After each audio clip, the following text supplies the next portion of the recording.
The day began auspiciously. They had lost no dogs during the night, and they swung out upon the trail and into the silence, the darkness, and the cold, with spirits that were fairly light.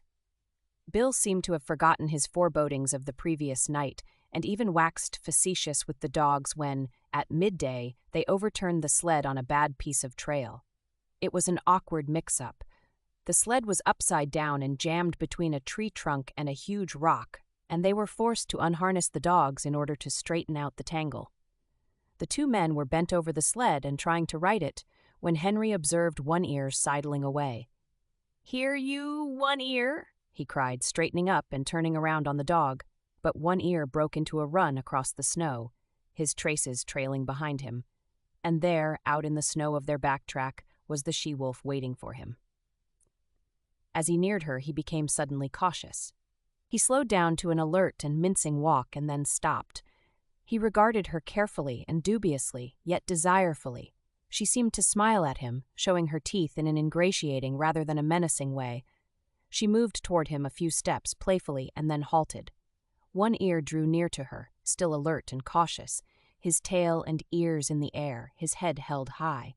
He tried to sniff noses with her, but she retreated playfully and coyly. Every advance on his part was accompanied by a corresponding retreat on her part. Step by step, she was luring him away from the security of his human companionship. Once, as though a warning had in vague ways flitted through his intelligence, he turned his head and looked back at the overturned sled, at his teammates, and at the two men who were calling to him. But whatever idea was forming in his mind was dissipated by the she-wolf, who advanced upon him, sniffed noses with him for a fleeting instant, and then resumed her coy retreat before his renewed advances. In the meantime, Bill had bethought himself of the rifle, but it was jammed beneath the overturned sled, and by the time Henry had helped him to right the load, One Ear and the she-wolf were too close together and the distance too great to risk a shot. Too late, One Ear learned his mistake. Before they saw the cause, the two men saw him turn and start to run back toward them. Then, approaching at right angles to the trail and cutting off his retreat, they saw a dozen wolves, lean and gray, bounding across the snow. On the instant, the she-wolf's coyness and playfulness disappeared. With a snarl, she sprang upon One Ear. He thrust her off with his shoulder, and, his retreat cut off and still intent on regaining the sled, he altered his course in an attempt to circle around to it. More wolves were appearing every moment and joining in the chase. The she-wolf was one leap behind One Ear and holding her own. "Where are you going?" Henry suddenly demanded, laying his hand on his partner's arm. Bill shook it off. "I won't stand it," he said. "They ain't a-going to get any more of our dogs if I can help it." Gun in hand, he plunged into the underbrush that lined the side of the trail. His intention was apparent enough. Taking the sled as the center of the circle that One Ear was making, Bill planned to tap that circle at a point in advance of the pursuit. With his rifle, in the broad daylight, it might be possible for him to awe the wolves and save the dog. "Say, Bill!" Henry called after him. "Be careful, don't take no chances." Henry sat down on the sled and watched. There was nothing else for him to do. Bill had already gone from sight, but now and again, appearing and disappearing amongst the underbrush and the scattered clumps of spruce, could be seen One Ear. Henry judged his case to be hopeless. The dog was thoroughly alive to its danger, but it was running on the outer circle, while the wolf pack was running on the inner and shorter circle. It was vain to think of One Ear so outdistancing his pursuers as to be able to cut across their circle in advance of them and to regain the sled. The different lines were rapidly approaching a point. Somewhere out there in the snow, screened from his sight by trees and thickets, Henry knew that the wolf pack, One Ear, and Bill were coming together. All too quickly, far more quickly than he had expected, it happened. He heard a shot, then two shots in rapid succession, and he knew that Bill's ammunition was gone. Then he heard a great outcry of snarls and yelps. He recognized One Ear's yell of pain and terror, and he heard a wolf cry that bespoke a stricken animal. And that was all. The snarls ceased, the yelping died away. Silence settled down again over the lonely land.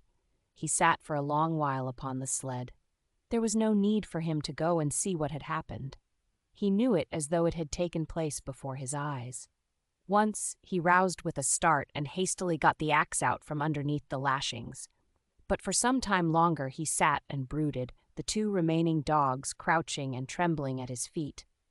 At last he arose in a weary manner, as though all the resilience had gone out of his body, and proceeded to fasten the dogs to the sled. He passed a rope over his shoulder, a man-trace, and pulled with the dogs. He did not go far. At the first hint of darkness he hastened to make a camp, and he saw to it that he had a generous supply of firewood.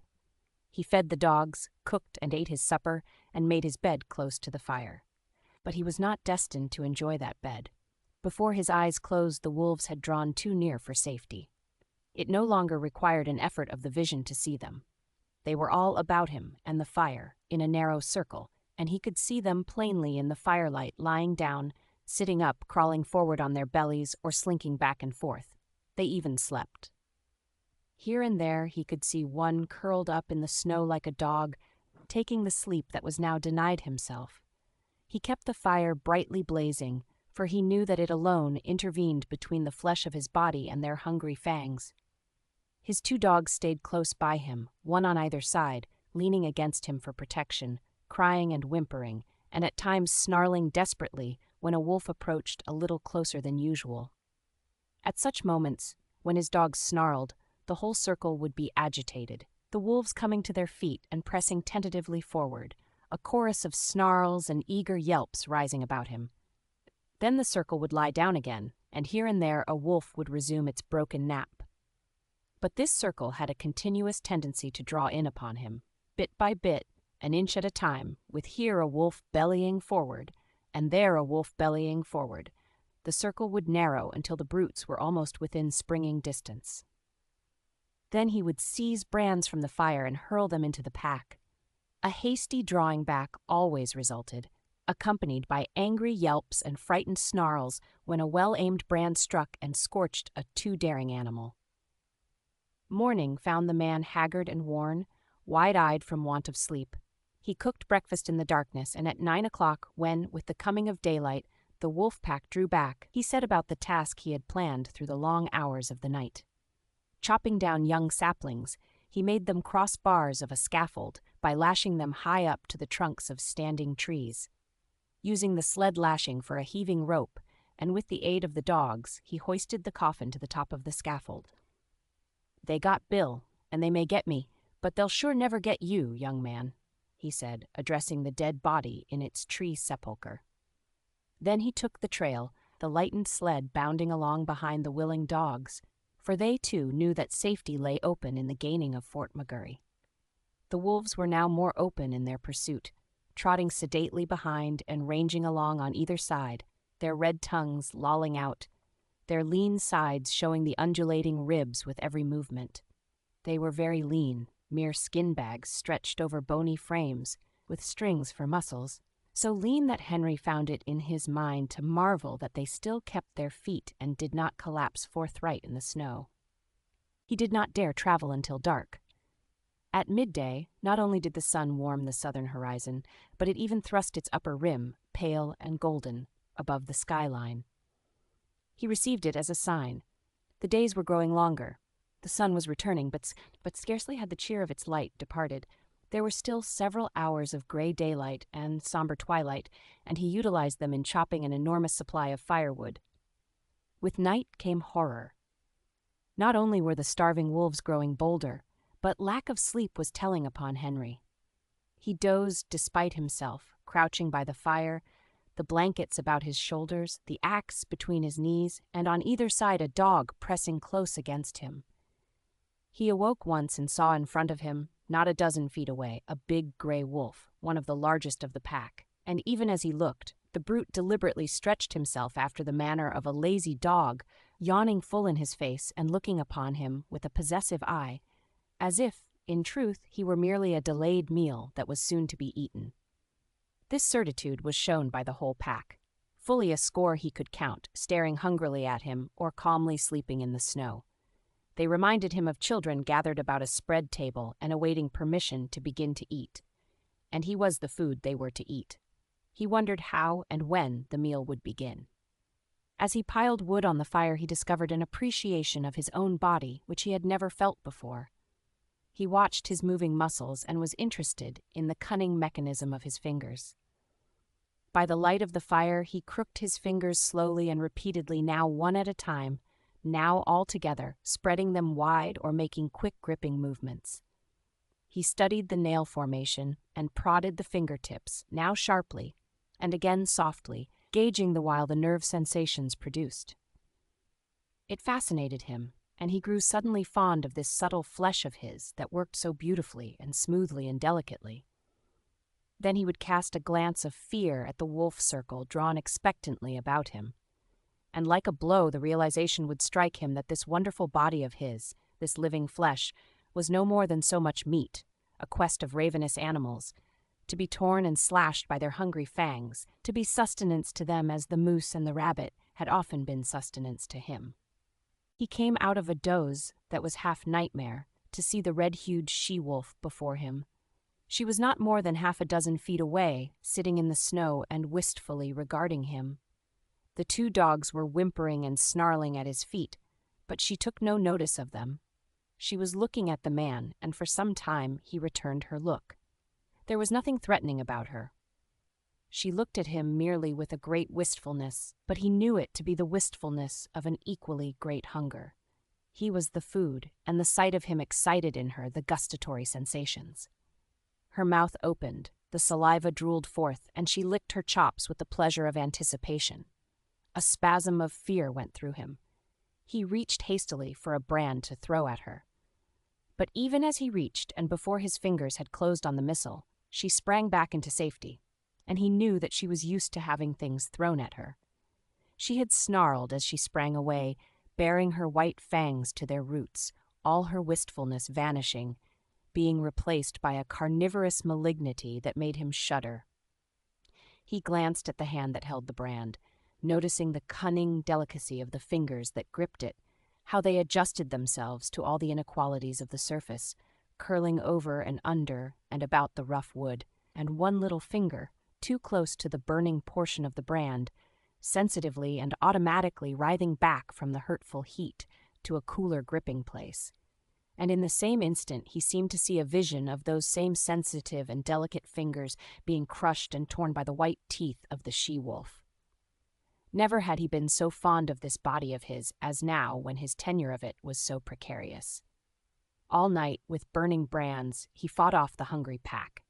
When he dozed, despite himself, the whimpering and snarling of the dogs aroused him.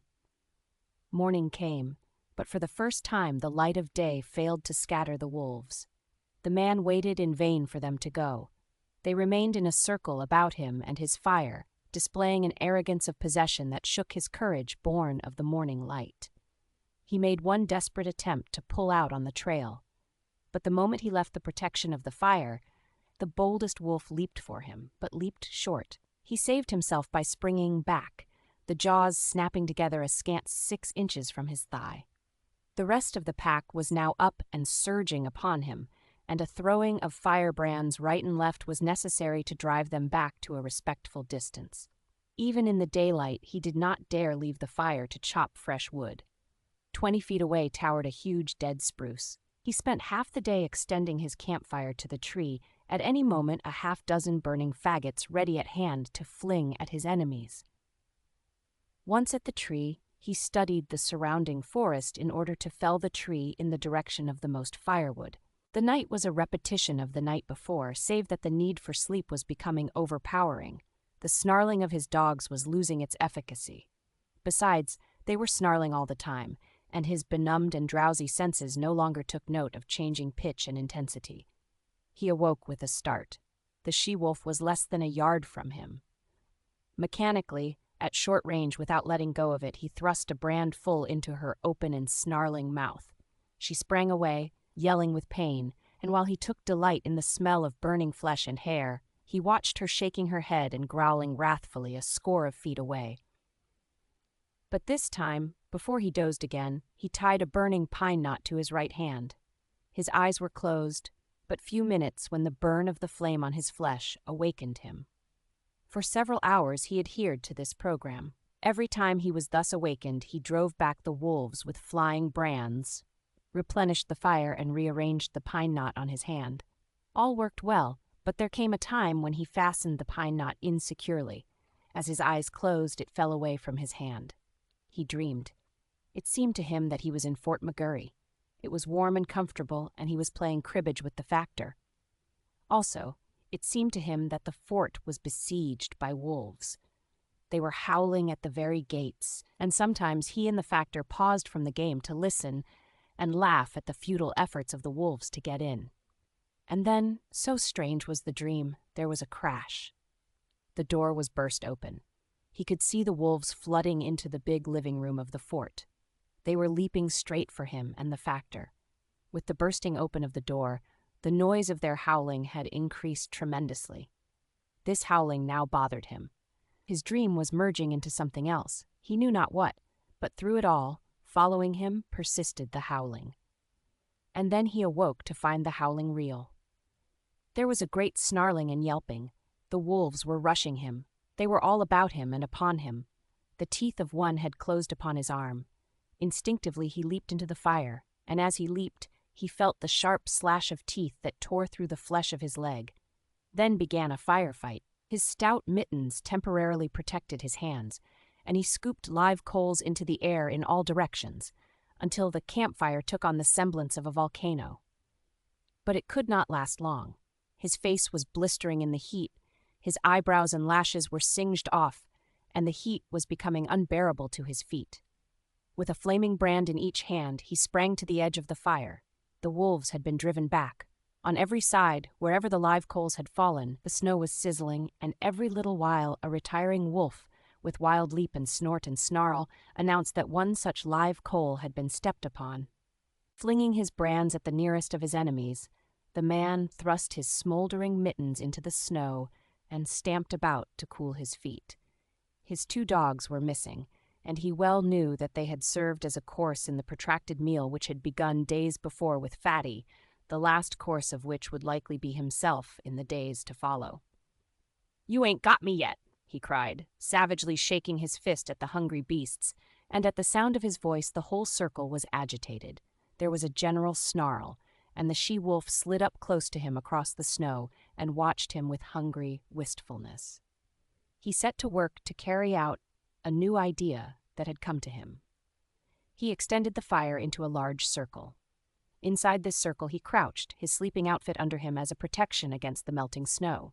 When he had thus disappeared within his shelter of flame, the whole pack came curiously to the rim of the fire to see what had become of him. Hitherto they had been denied access to the fire, and they now settled down in a close-drawn circle like so many dogs, blinking and yawning and stretching their lean bodies in the unaccustomed warmth. Then the she-wolf sat down, pointed her nose at a star, and began to howl. One by one the wolves joined her, till the whole pack, on haunches, with noses pointed skyward, was howling its hunger cry. Dawn came, and daylight. The fire was burning low. The fuel had run out, and there was need to get more. The man attempted to step out of his circle of flame, but the wolves surged to meet him. Burning brands made them spring aside, but they no longer sprang back. In vain he strove to drive them back. As he gave up and stumbled inside his circle, a wolf leaped for him, missed, and landed with all 4 feet in the coals. It cried out with terror, at the same time snarling, and scrambled back to cool its paws in the snow. The man sat down on his blankets in a crouching position. His body leaned forward from the hips, his shoulders relaxed and drooping, and his head on his knees advertised that he had given up the struggle. Now and again he raised his head to note the dying down of the fire. The circle of flame and coals was breaking into segments with openings in between. These openings grew in size, the segments diminished. "I guess you can come and get me any time," he mumbled. "Anyway, I'm going to sleep." Once he awakened, and in an opening in the circle directly in front of him he saw the she-wolf gazing at him. Again he awakened. A little later, though it seemed hours to him. A mysterious change had taken place. So mysterious a change that he was shocked wider awake. Something had happened. He could not understand it first. Then he discovered it. The wolves were gone. Remained only the trampled snow to show how closely they had pressed him. Sleep was welling up and gripping him again. His head was sinking down upon his knees, when he roused with a sudden start. There were cries of men and churn of sleds, the creaking of harnesses, and the eager whimpering of straining dogs. 4 sleds pulled in from the riverbed to the camp among the trees. Half a dozen men were about the man who crouched in the center of the dying fire. They were shaking and prodding him into consciousness. He looked at them like a drunken man and maundered in strange, sleepy speech. Red she-wolf. Come in with the dogs at feeding time. This first she ate the dog food, then she ate the dogs, and after that she ate Bill. Where's Lord Alfred? One of the men bellowed in his ear, shaking him roughly. He shook his head slowly. No, she didn't eat him. He's roosting in a tree at the last camp. Dead? The man shouted. And in a box, Henry answered. He jerked his shoulder petulantly away from the grip of his questioner. Say you let me alone. I'm just plump tuckered out. Goo night, everybody. No, his eyes fluttered and went shut. His chin fell forward on his chest, and even as they eased him down upon the blankets, his snores were rising on the frosty air. But there was another sound. Far and faint it was in the remote distance, the cry of the hungry wolf pack as it took the trail of other meat than the man it had just missed.